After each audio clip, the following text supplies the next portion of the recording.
Bem-vindos ao Da Capa à Contra Capa, parceria semanal da Renascença com a Fundação Francisco Manuel dos Santos. Uma semana depois dos americanos terem ido às urnas, descontando os que votaram por antecipação, Joe Biden é o presidente eleito. Teremos mesmo uma mudança na América, com a entrada de Biden e a saída de Trump, o que vai ficar desta luta eleitoral num país dividido, afundado numa pandemia, preocupado com a economia, o que vão fazer os republicanos, o que o mundo pode esperar em termos de política externa americana nos próximos 4 anos. Conversa para esta semana com os nossos convidados, Nuno Monteiro, professor da Universidade de Yale, e Bernardo Pires Lima, investigador do Instituto Português de Relações Internacionais.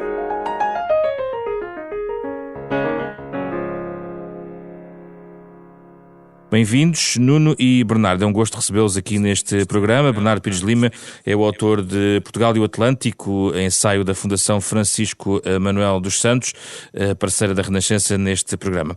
Começo por si, Nuno Monteiro. 78 anos, Joe Biden. Será um presidente de transição?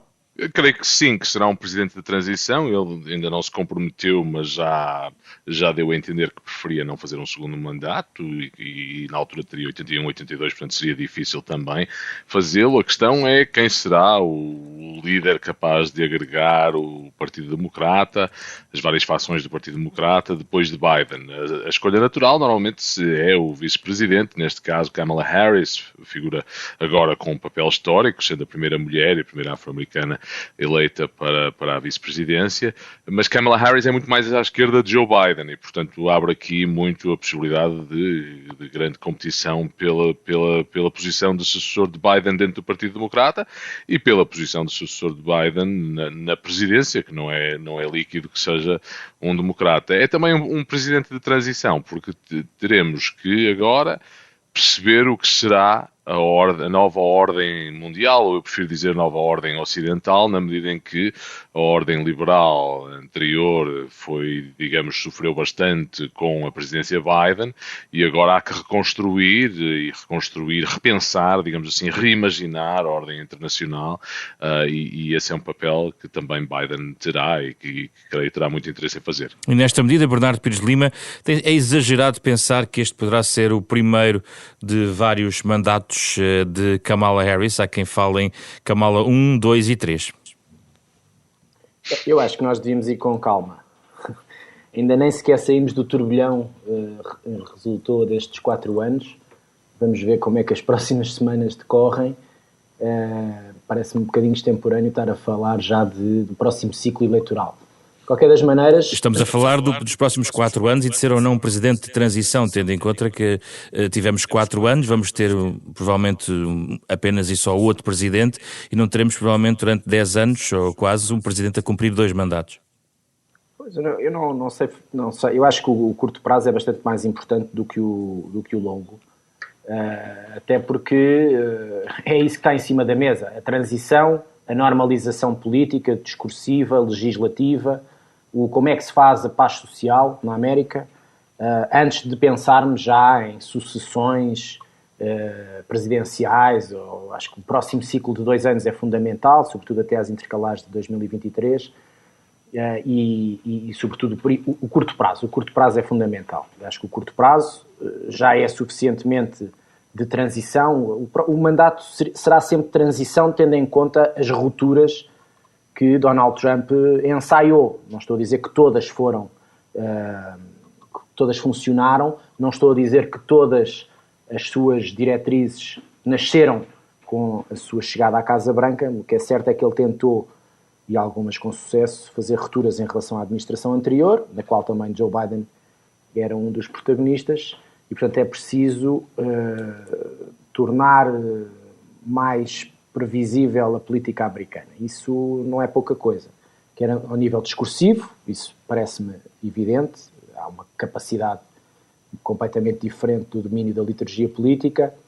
Do plano legislativo, também me parece que este período de transição vai ditar o tipo de afastamento de alguns republicanos, nomeadamente senadores, do estilo e da prática preconizada pelo núcleo duro de Donald Trump. Quanto mais agressivo for o projeto de transição de Donald Trump, mais necessidade haverá de alguns republicanos se demarcarem. Isso é bom num certo sentido, para as pontes que são necessárias fazer entre democratas e republicanos e entre a administração e as duas alas do Congresso. E Joe Biden é uma personalidade capaz disso. Joe Biden é o último representante do bipartidarismo clássico. Não há no Partido Republicano, tirando Mitt Romney, que também tem que provar bastante neste ciclo político, se quer ser o protagonista dessa acalmia ideológica, mas o que é facto é que não há já essa tradição no Partido Republicano. As grandes figuras desapareceram. E o Joe Biden era um dos interlocutores no Partido Democrata, com a experiência toda de 4 décadas no Senado, desses compromissos. Ora, o que a América precisa é de regressar a determinados compromissos. O que não quer dizer que seja uma réplica, do ponto de vista das prioridades políticas ou legislativas, dos anos de Obama ou dos anos até de Bill Clinton. Mesmo que o pessoal político que vá subir à administração tenha experiência nessas duas anteriores administrações. Agora, os tempos mudaram, o contexto é particularmente sui generis e é preciso dois lados para dançar o tango e, portanto, o Partido Republicano também tem que fazer alguma prova de vida. Nuno Monteiro, como é que Biden vai curar as feridas, como ele próprio indica? As feridas não se curam. Eu, aliás, acho que a metáfora de feridas não é a metáfora mais adequada, é a metáfora que a maior parte das pessoas usa para descrever a situação dos Estados Unidos. Os Estados Unidos estão fraturados, ou seja, são duas sociedades no mesmo espaço geográfico e no mesmo território e no mesmo sistema político, mas são duas sociedades que funcionam em paralelo e que nos últimos 4 anos, já vem muito de trás isto, mas que nos últimos 4 anos aceleraram muito, um fator muito importante que torna, digamos, a refusão destas duas sociedades muitíssimo difícil, que é cada uma hoje tem os seus factos e vive no seu universo noticioso e mediático. Eu creio que Biden irá tentar o seu melhor. O que podemos esperar que consiga é que consiga trazer um conjunto de moderados do centro-direita no panorama americano, de novo, para, digamos, para um centrão que funcione e que consiga passar reformas e políticas necessárias para resolver a crise de saúde pública, a crise económica. Em política externa ele tem mais autonomia como presidente, mas acho que a possibilidade de trazer de novo para o sistema político, já nem digo para o Partido Democrata, mas trazer de novo para o sistema político, digamos, recriar a confiança no sistema político de um vasto conjunto de dezenas de milhões de habitantes dos Estados Unidos que são o núcleo duro de apoio a Trump, acho que isso é um bocadinho a missão impossível. Acho que em termos internacionais ele irá ter muito mais sucesso em sarar as feridas que foram abertas na ordem ocidental pela presidência de Trump, e aí eu diria que é uma mistura de 70% de mudança de estilo com 30% de mudança de substância. O mais importante aqui é a mudança de estilo. Devo dizer, no entanto, que me parece que me parece e que espero que os aliados dos Estados Unidos, creio que começarão a ver com olhos diferentes a possibilidade de continuarem a depender de forma estratégica dos Estados Unidos, na medida em que os americanos, neste momento, são um sistema político que produz zigue-zagues muito intensos. E termos a defesa, por exemplo, da Europa, ou a defesa da Coreia, ou a defesa do Japão, completamente dependente de um sistema político que tem este tipo de zigue-zagues, é muito diferente do que tínhamos até 2016, que era, digamos, uma política externa americana muito mais, apesar de ter algumas alterações, naturalmente, mas muito mais homogénea, muito mais, digamos, consistente ao longo das décadas. E creio que aí Biden irá fazer o seu trabalho também de tentar sarar essas feridas, mas tenho algumas dúvidas sobre a possibilidade de voltarmos a ter um sistema ocidental, uma ordem ocidental particularmente coerente. Bernardo, tua opinião sobre este ponto, em particular a política externa, mudança de estilo ou de substância? O estilo necessariamente, quer dizer, menos um desanuviamento diplomático. Vamos ver as primeiras viagens oficiais. Há quem fale na Alemanha, há quem fale numa cimeira da NATO em março. Eu penso que a política externa, citando aqui um livro do Richard Haass, que a política externa começa em casa, já era válido para o Obama quando ele iniciou funções, será necessariamente replicado em termos de raciocínio, não? Em termos de método e de contexto nesta administração. Ou seja, é preciso arrumar minimamente a casa, fazer passar os pacotes legislativos de ataque à crise de saúde pública e financeira e económica que os Estados Unidos atravessam, mesmo que haja algumas recuperações trimestrais, mas ainda não são suficientes para repor as perdas recentes. Portanto, acho que a prioridade é a parte interna, sendo que será, a meu ver, sobretudo nos primeiros 2 anos, mais uma vez, uma administração de correções internacionais, ou seja, reentrada em acordos que foram esvaziados por saída dos Estados Unidos, nomeadamente o de Paris. Não vejo que haja um caminho muito estreito, ou melhor, um caminho muito rápido para reentrar ou reafirmar o acordo do Irão, mesmo que isso seja uma vontade da administração, até porque o Joe Biden esteve envolvido nele. Acho que vai haver um desanuviamento e mesmo uma como é que se diz, uma baixa de intensidade de pressão em relação aos 2% da NATO. Não quer dizer que essa pressão não existe em bastidores, mas não vai ser com o bullying.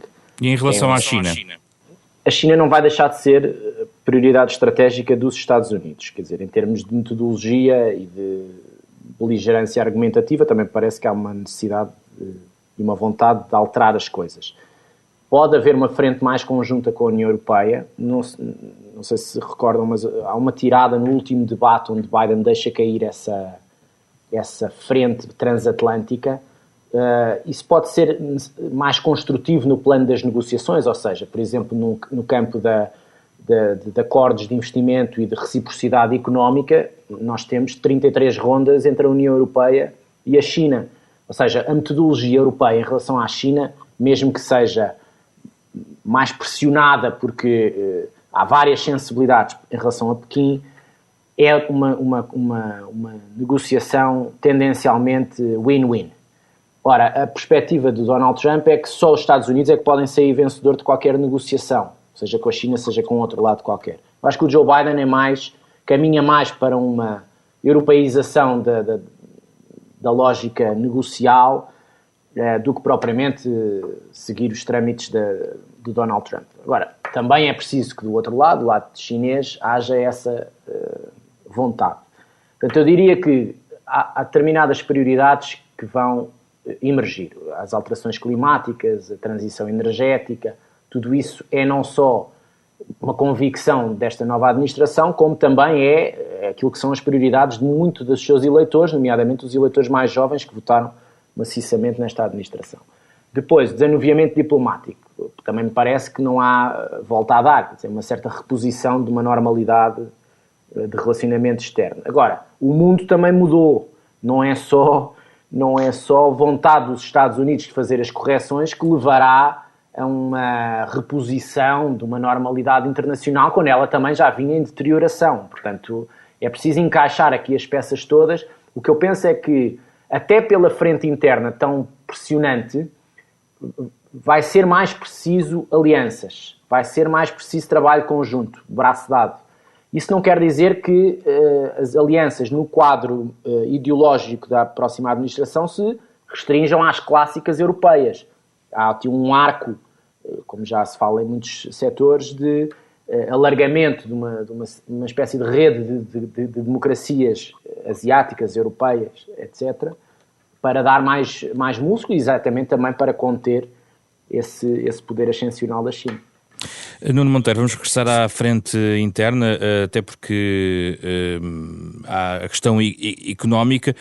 Ao longo da campanha, na análise e no discurso político de polarização, houve muito este confronto, como se as coisas não estivessem também de alguma forma ligadas à economia e à pandemia.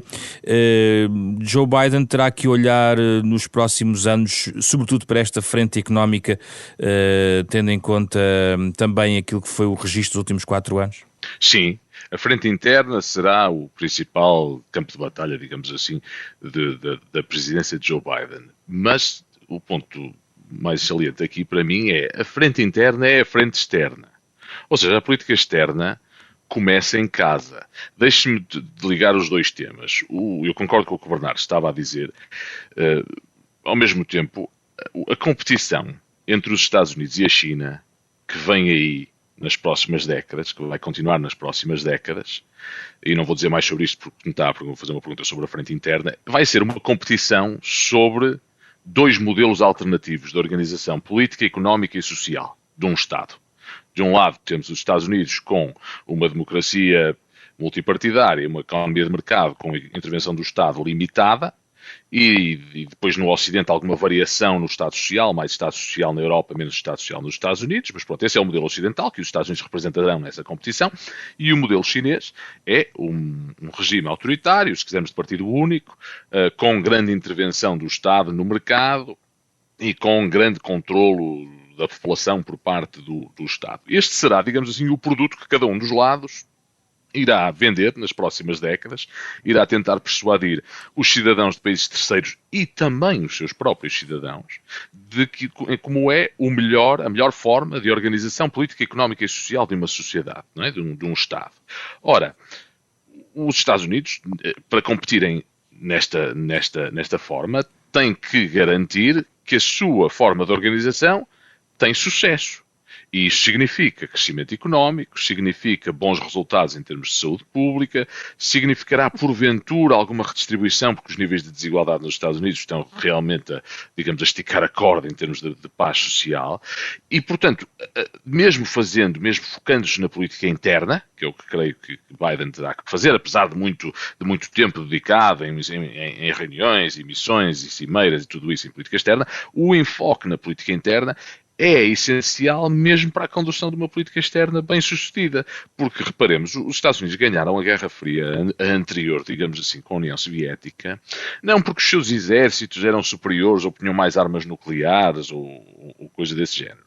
Os Estados Unidos ganharam a Guerra Fria com a União Soviética porque o seu modelo social, político, económico e social se demonstrou superior. De forma que até na segunda metade da década de 80, no século passado, portanto a partir de 85, quando Gorbachev chega ao poder na União Soviética, até os próprios líderes da União Soviética já admitiam que o seu modelo político, económico e social não funcionava, não conseguia gerar para as pessoas os resultados, os outcomes, como se diz em inglês, que as pessoas querem. Saúde, riqueza, uma vida agradável, digamos, burguesa, e o modelo americano francamente ganhou. Não é claro para mim, nem para a maioria das pessoas que olham para isto, que o modelo americano, neste momento, esteja a gerar esteja a ter um melhor desempenho nestes aspectos do que o modelo chinês.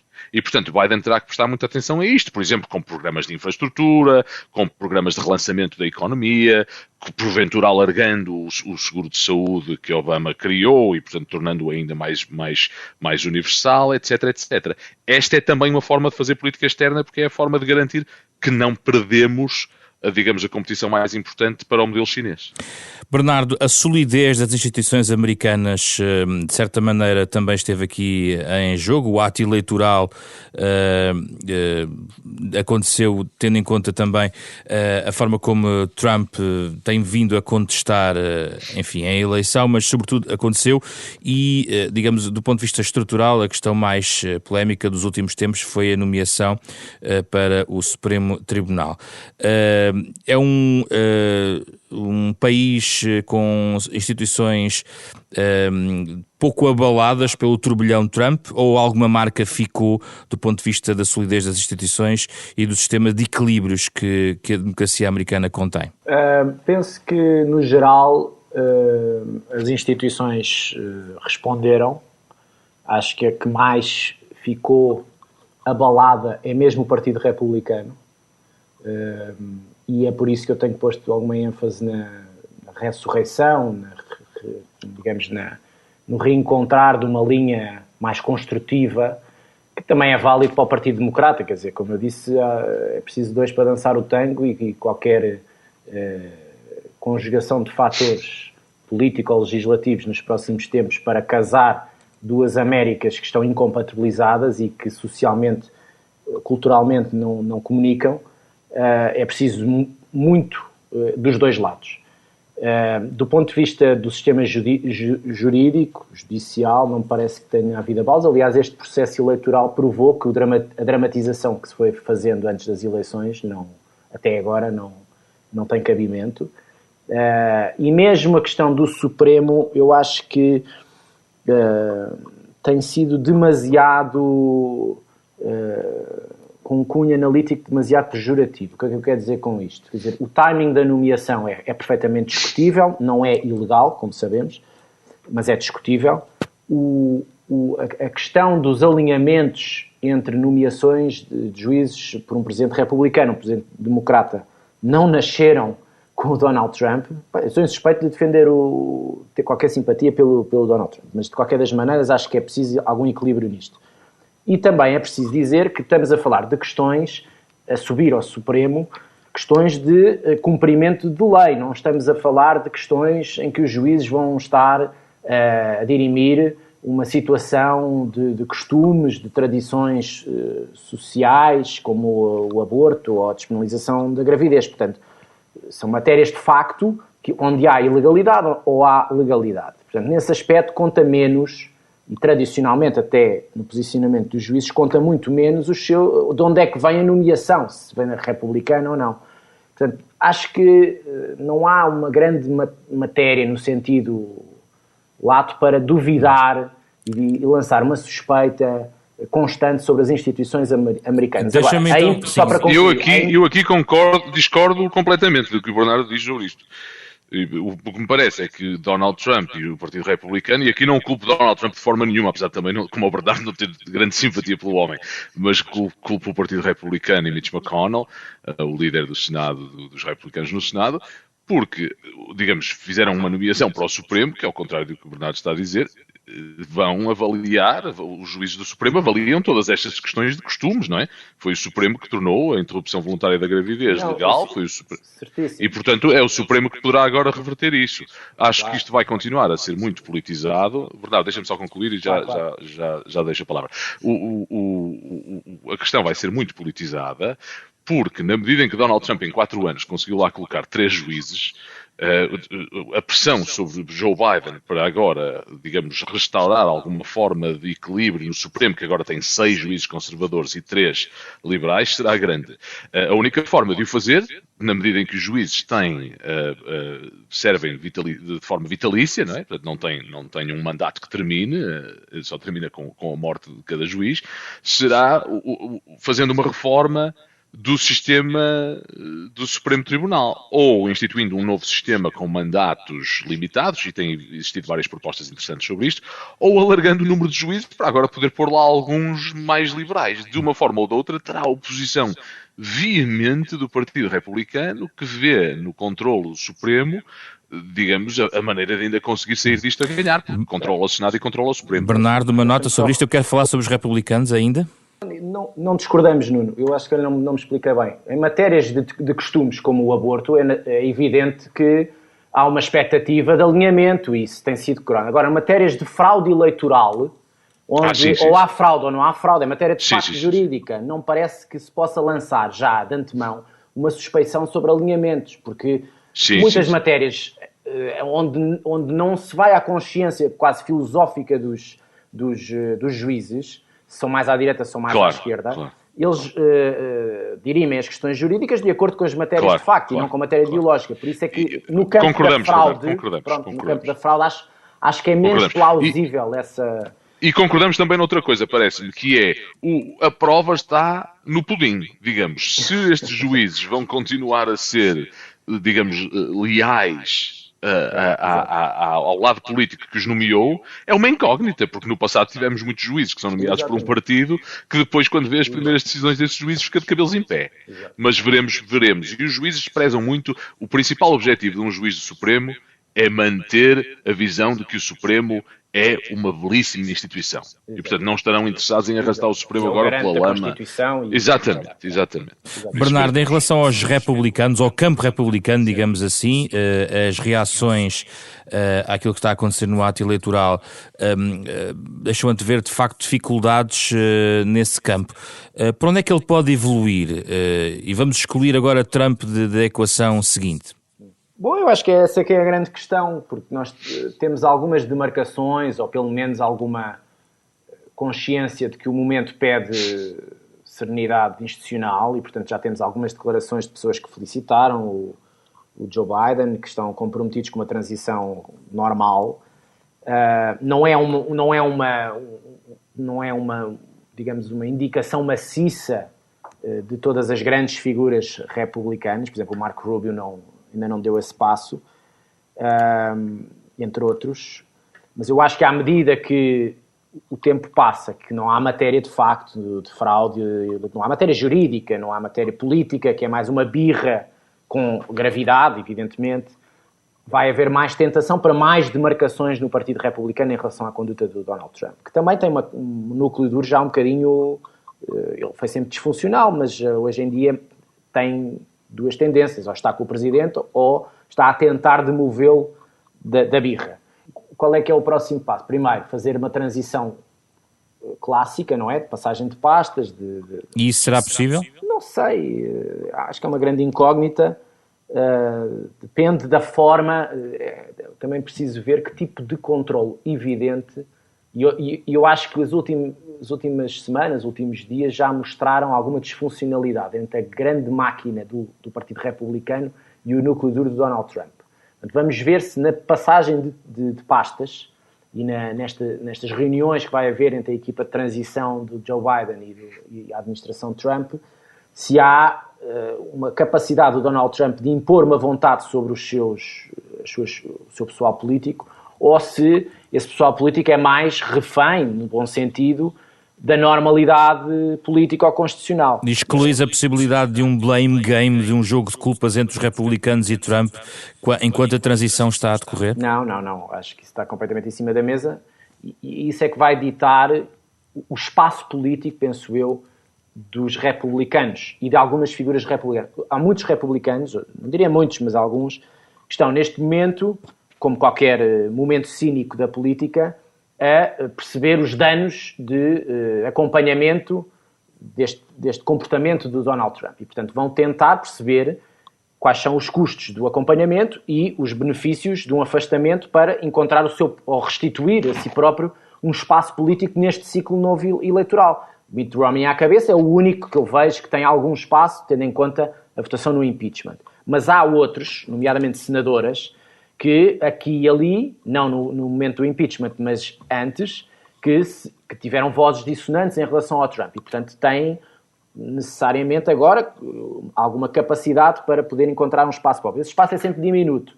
Eu acho é que não se deve excluir que seja o próprio Joe Biden a fazer as pontes necessárias com alguns setores republicanos, ou seja, dar os sinais necessários. Eu já sarar as feridas do campo contrário? Ajudá-los a sarar as feridas. Ajudá-los a sarar as feridas. Eu não digo e tentar ajudá-los a encontrar um líder moderado. Exatamente. Eu já disse, mas não tenho a certeza sobre o que disse, que podia ser interessante fazer subir alguém à administração, alguém do Partido Republicano. Eu sei que isto é polémico e tende a partir a própria plataforma democrata, que também não é propriamente o cúmulo da coesão, mas era um sinal de transição para a normalidade bipartidária, para os compromissos bipartidários que são necessários. Por exemplo, vou pôr aqui uma situação um pouco bizarra, mas não excluo, por exemplo, a reforma de saúde do Massachusetts levada a cabo pelo senador Mitt Romney é a base da grelha do Obamacare.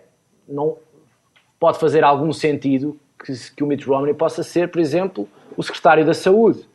Em tese, quer dizer, isto para mim faria sentido se houvesse condições políticas internas para isto. Eu tenho dúvidas que elas existam, mas poderia ser um sinal interessante.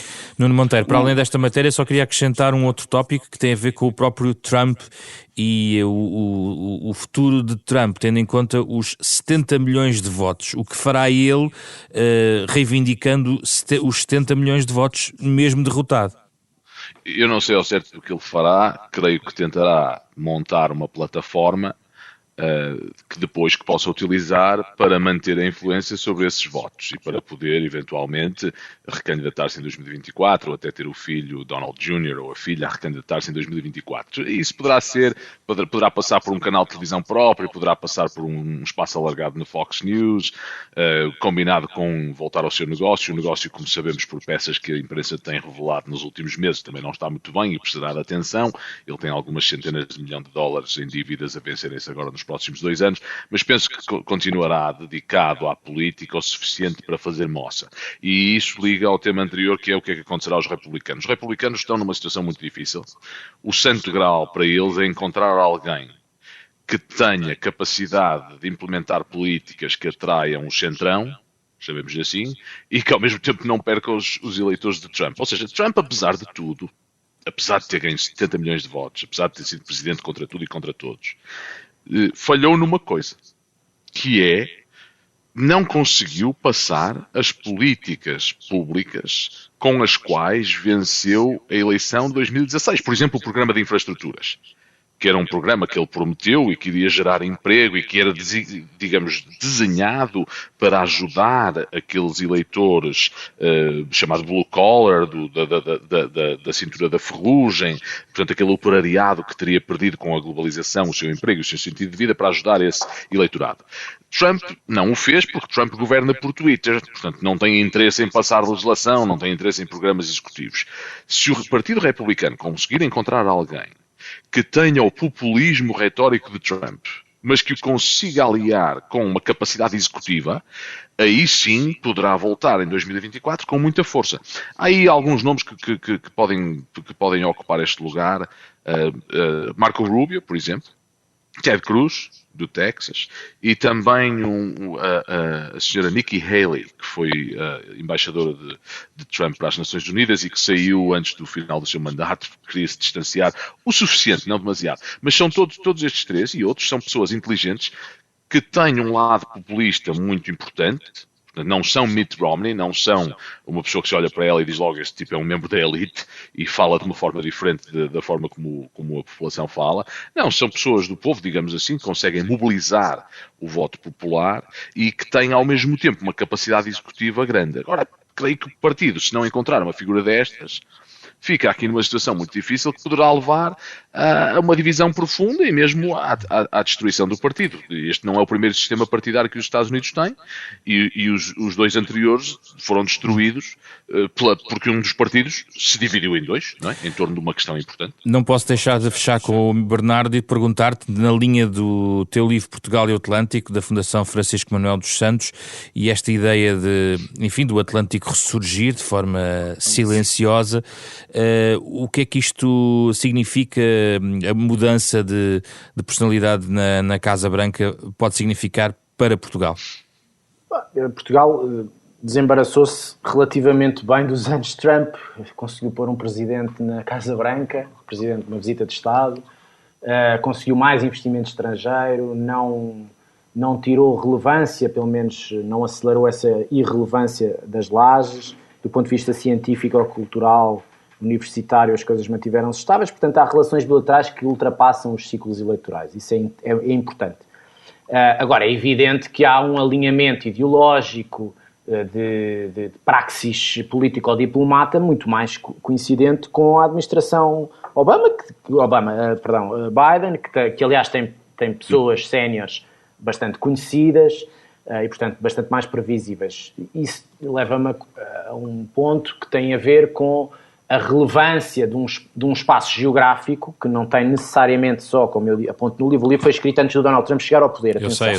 Mas eu não tiro uma vírgula ao que escrevi, no sentido em que o argumento acho que se olha excessivamente e com uma forma muito determinista para toda a ascensão asiática, não necessariamente só da China, sem olhar para os atritos de soberanias territoriais, até de alguma beligerância de revisionismo histórico entre potências de média dimensão asiáticas e a própria China. Portanto, é muito mais tenso do que a Bacia Atlântica. Aqui ponho a Bacia Atlântica entre as duas costas, América do Norte, América do Sul, Europa e África.